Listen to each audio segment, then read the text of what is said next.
Welcome to the Tech Egg. Don't get scrambled. Enjoy the video. You begin by inserting the micro SD into your device and tapping Storage Settings. Choose the card and select Format as internal. You do this because adopting reformats the card to ext4 or F2FS and links it to your device for app storage.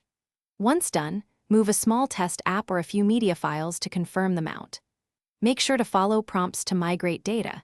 This reserves the card and prevents removal without unmounting first.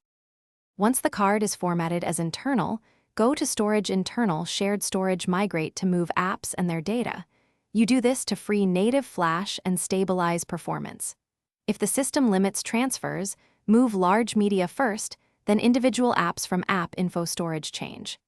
Make sure to leave some internal free space for cache and updates. Since Android still uses internal flash for critical operations and swap-like functions, finish by rebooting and confirming apps and media open normally.